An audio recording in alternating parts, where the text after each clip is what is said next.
Japan's obesity rate is about 4%. America's is over 40%.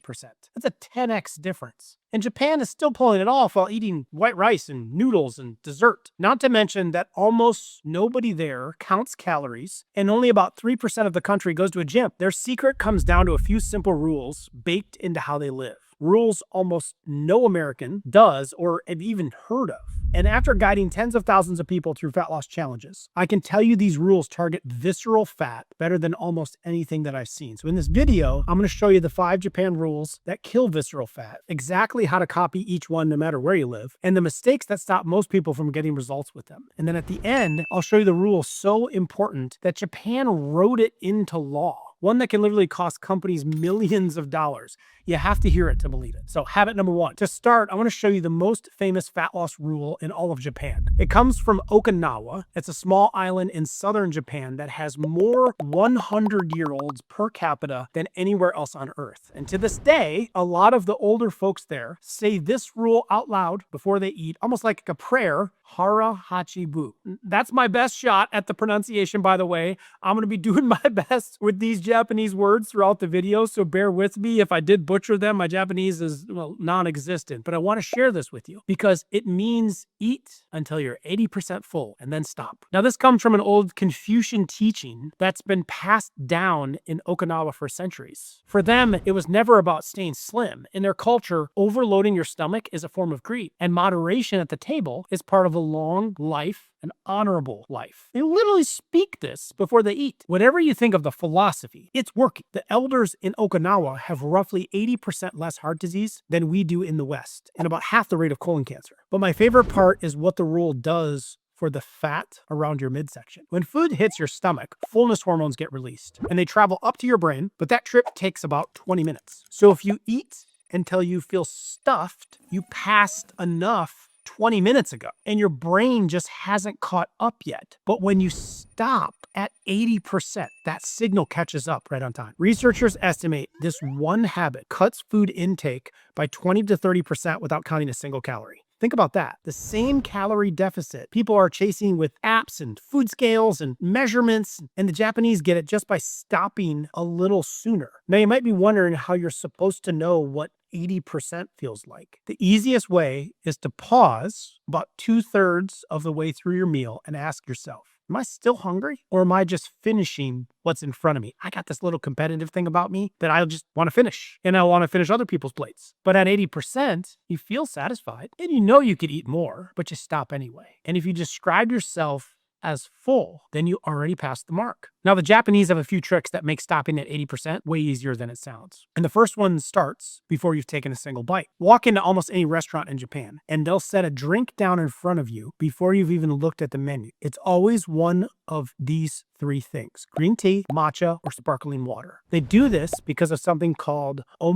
Tanashi, Japan's hospitality culture, where taking care of a guest's needs before they ask is considered the highest form of respect. So in their minds, that drink is just good manners, but it's also helping them stay lean. That's because your stomach starts measuring fullness partly by stretch, and liquids start stretching it just like food does. So that little cup of tea or sparkling water starts the 20-minute fullness clock before the meal ever hits the table. And with green tea and matcha, you're getting a bonus because they contain natural compounds that support the same fullness hormone that drugs like Ozempic are designed to copy. Matcha is the stronger of the two because you're drinking the whole ground up leaf instead of just water that the leaves were soaked in. So here's what I do. About 30 minutes before breakfast or lunch, have a cup of green tea or matcha. Now, before dinner, go with sparkling water instead, because green tea and matcha do still have a little bit of caffeine, and caffeine that late in the day is going to rob you of deep sleep, where most of your overnight fat burning happens. The second trick is the pace they eat at. In Japan, rushing through a meal is considered disrespectful to the food and to whoever made it. So before eating, they say, "Itadakimasu." Again, I probably butchered it, but it roughly means I humbly receive this, and then eat slowly to show they mean it. So nobody's inhaling their dinner in 10 minutes flat over there. And that slower pace gives the fullness signal time to catch them before they overeat. Here's how to copy it without changing anything about what you eat. Put your utensil all the way down between bites. Actually let go of it so you can't be loading up the next bite while you're still chewing this one. Also, take a sip of your tea or your water between bites, which forces that pause automatically. And keep the TV off and the phone face down, because when your attention is buried in the screen, your brain barely registers the food that's going in. Distracted eaters take in roughly 25% more calories in a sitting without even noticing. The third trick is one the Japanese are born into: chopsticks. There's no health reasoning behind this one at all. It's simply the utensil they've always used. They just got lucky because chopsticks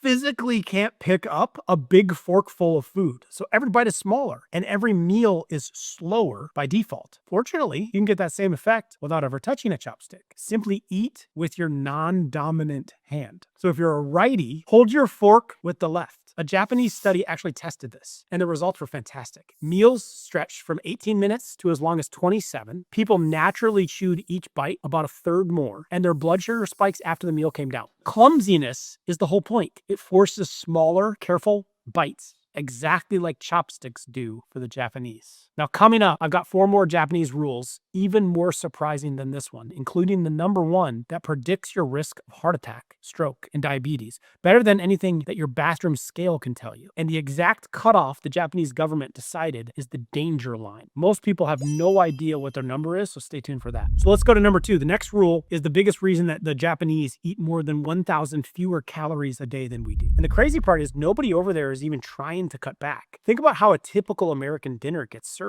One big plate loaded up all at once, a pile of pasta, a mound of mashed potatoes with some meat on the side. Everything gets eaten together until the plate's clean. A traditional Japanese dinner looks completely different. Instead of one big plate, you get a small tray with several little dishes on it. A small bowl of soup, a piece of fish, a couple of small vegetable dishes, and a modest bowl of rice. They call this ichiju sansi. Again, apology for the pronunciation. That means 1 soup, 3 dishes. And it's been the standard Japanese meal for centuries. What they unintentionally built is one of the best portion control systems in the world. Since everything is split into small dishes, no single food can take over the meal. There's no room for a giant pile of pasta or potatoes anywhere. The only starch is the rice, and it only gets that one little bowl. And there's a second layer to this, because those little dishes are also playing a trick on the brain. Your brain doesn't only measure fullness by the amount of food in your stomach, it also goes by what your eyes see in front of you. A stack of empty bowls says, we're done here, even though the total food was far less than one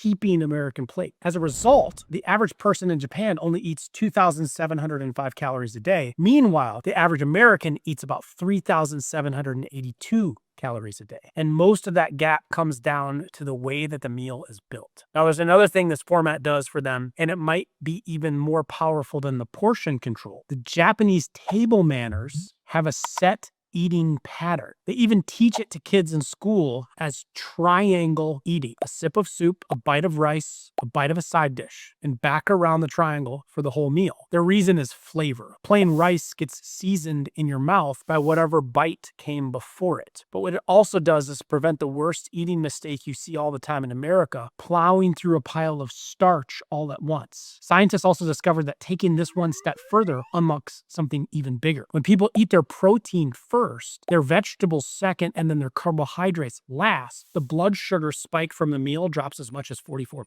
That's because the protein releases fullness hormones a lot sooner, and then the fiber forms a gel in your gut, so the sugar from the carbs seeps into your bloodstream instead of flooding it. Less blood sugar means less insulin, your body's storage hormone, and when insulin is low, your fat cells are free to release what they've stored. So tonight, without changing a single thing on your plate, try switching up the order. Eat the meat first, vegetables second, and then like potatoes, rice, bread, whatever carbohydrate you have last. It costs you nothing, and your body handles the entire meal differently. Let's go to habit number 3. Next, let me show you how the Japanese handle exercise, because this is where most Americans have it completely backwards. Only about 3% of people in Japan belong to a gym. Think about that. The leanest major country on earth, and almost nobody is lifting weights or pounding away on a treadmill. What they do instead is walk constantly, because daily life over there is built around it. The average Japanese commuter racks up more than 9,300 steps a day just getting to work and back. Walk to the train station, standing on the platform, walking to the office, and doing it all again in reverse. Now, for years, everyone assumed the magic was in step count, and that's where this gets interesting. Researchers looked at the walking habits of over 400,000 adults, and what they found flipped the whole 10,000 steps idea on its head. The strongest predictor of burning visceral fat wasn't how many steps people took, it was how fast they walked. The brisk walkers in the study tested at around 16 years younger biologically than the slow walkers. 16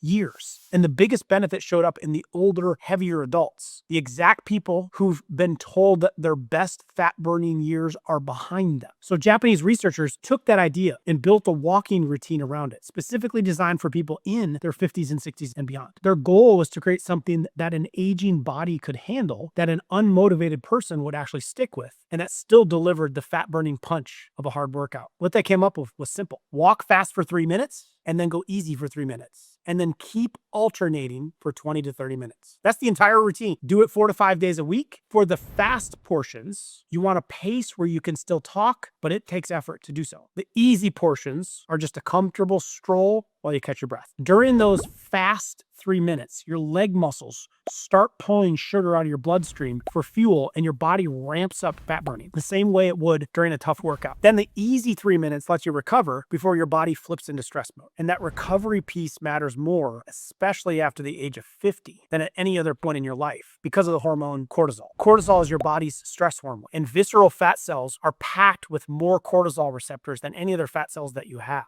So when cortisol is high, your midsection is the first place that your body wants to store fat. When you're younger, other hormones keep cortisol in check, but those decline with age, which means the hard, punishing cardio that worked in your 30s can actually backfire in your 60s, telling your body to hold on to belly fat instead of releasing it. Interval walking gives you all the intensity benefits without the drawbacks. No pounding on your joints, no cortisol surges, nothing that your body reads as a threat. That's why people can keep doing this routine into their 80s and 90s. Now, if you want to squeeze even more out of your walk, I've got 2 upgrades for you. First, take a walk after a meal. That's when your blood sugar is rising and walking pulls it right back down. And as you now know, lower blood sugar means lower insulin, which means your fat cells stay unlocked. If you walk once a day, make it after your biggest meal. Second upgrade, the cup of matcha from the first rule can help you lose even more fat here. In one study, women who drank matcha before a brisk walk burned 35% more fat during the walk than women who walked without it. They did the exact same walk, but burned 35% more fat just because of when they timed that drink. All right, let's go to number 4. The next rule might be the easiest one on this entire list, and most Americans break it every single day without realizing it. Think about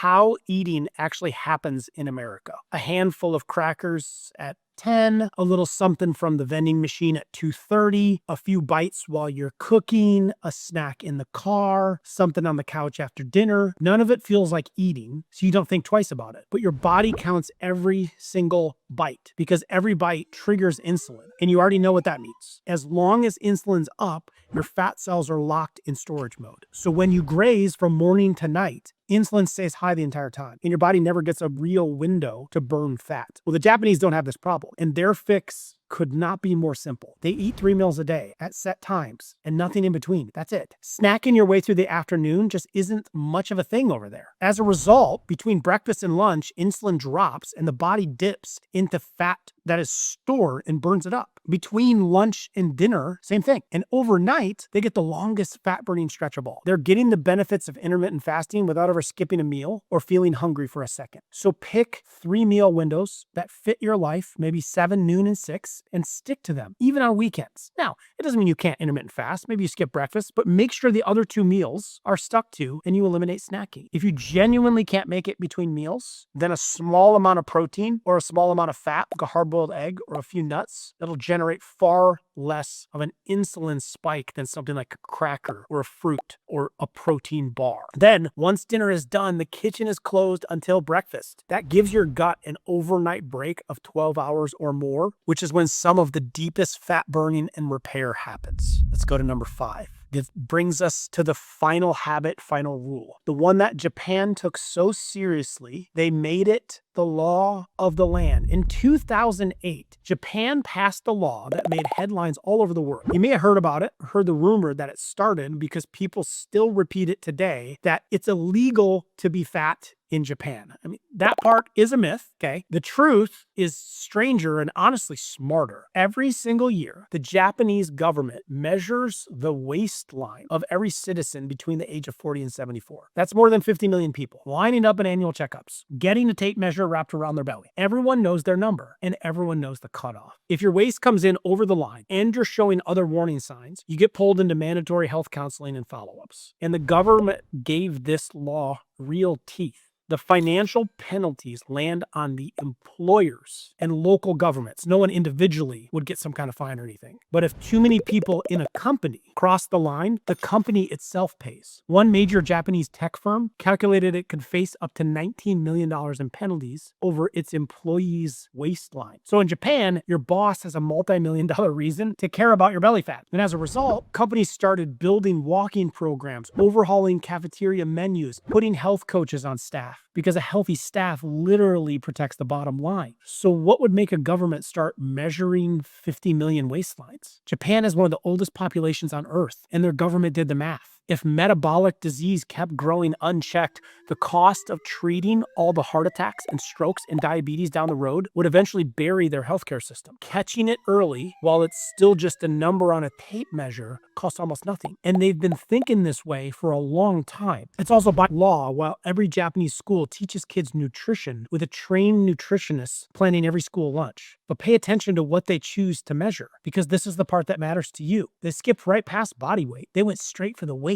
Your waistline gives you something the scale never can. A direct read on the visceral fat wrapped around your organs. The fat driving heart attacks, strokes, and diabetes. That's the number I promised you at the beginning of this video. And here's the danger line that Japan drew. For men, 33.5 inches. For women, 35.4 inches. Now, one quick caveat here. If you lift weights and you've built up a strong muscular core, your waist can run a little over some of those lines despite having very little body fat. But for everyone else, if you are over those lines, the fat around your organs has reached the level where your risk starts climbing fast. So steal Japan's system and track your waistline from home. Once a week, wrap a tape measure around your belly, bare belly, no shirt, at the same level of your belly button. Do it at the same day and at the same time each week, preferably right after you wake up, because you don't have any bloat from the food that you eat. Don't suck it in, breathe out normally, write down the number. That weekly number tells you if the visceral fat is actually leaving. Even during the weeks when the scale refuses to move, that's the number. Your government is never going to measure your waist for you, so this is how you do it yourself. Now, these 5 rules are a huge part of why the Japanese stay so lean. But there's one more difference between people in the West and Japanese culture that has nothing to do with habits. It's what's actually inside our food. The American food supply is loaded with ingredients that barely exist in the traditional Japanese diet. And those ingredients overload the one organ in your body that decides whether you burn fat or store it. Chances are you're eating at least one of these ingredients every single day without knowing it. So in my other video, how I would drop 30 pounds fast without cutting calories, I will show you exactly which foods are overloading your body, how to spot them on a label, and the step-by-step way to clear the damage out so fat loss finally happens. I will include a link to that video here. Click it to watch it next, and I'll see you there.